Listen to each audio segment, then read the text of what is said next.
Saham adalah sertifikat yang menunjukkan bukti kepemilikan suatu perusahaan, dan pemegang saham memiliki hak klaim atas keuntungan dan aktiva perusahaan. Jenis-jenis saham, dari segi kemampuan dalam hak tagih atau klaim. 1. Saham biasa common stock. Saham biasa adalah saham yang menempatkan pemiliknya paling akhir terhadap klaim. 2. Saham preferen. Preferred stock. Saham preferen merupakan gabungan hybrid antara obligasi dan saham biasa. Artinya di samping memiliki karakteristik seperti obligasi, juga memiliki karakteristik seperti saham biasa. Dari cara peralihan saham, saham dapat dibagi sebagai 1. Saham atas unjuk bearer stock, artinya pada saham tersebut tidak tertulis nama pemilik. Saham ini sangat mudah dipindah tangankan, dialihkan, kepemilikan, seperti uang, sehingga memiliki likuiditas yang lebih tinggi. 2. Saham atas nama, registered stock, merupakan saham yang ditulis dengan jelas siapa nama pemiliknya, dan peralihannya melalui prosedur tertentu.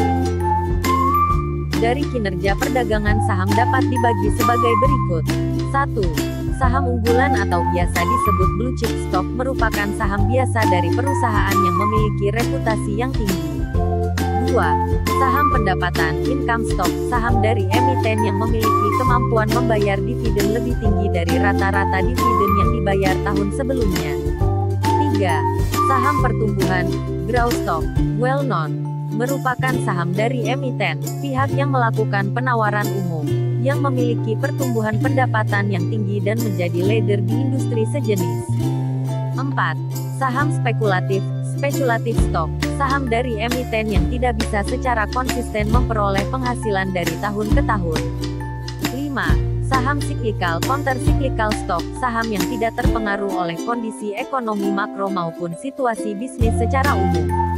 6. Saham bertahan, defensive, counter cyclical stock, saham yang tidak terpengaruh oleh kondisi ekonomi makro maupun situasi bisnis secara umum.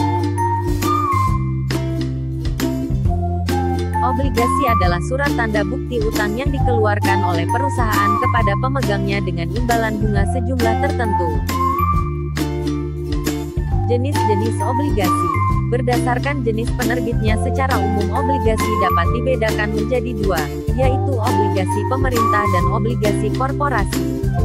Obligasi pemerintah sendiri terbagi menjadi dua, yaitu obligasi pemerintah pusat Treasury Bonds, dan obligasi pemerintah daerah Municipal Bonds. Di lain sisi, berdasarkan strukturnya, obligasi dapat dibedakan menjadi: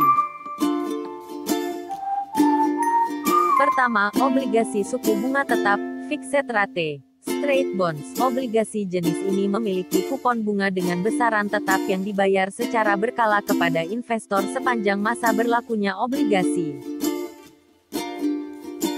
Yang kedua, obligasi tanpa kupon, zero coupon bonds. Zero coupon bonds adalah obligasi yang tidak memberikan pembayaran bunga. Obligasi ini diperdagangkan dengan pemberian potongan harga, diskon, dari nilai par. Pemegang obligasi menerima secara penuh pokok hutang pada saat jatuh tempo obligasi.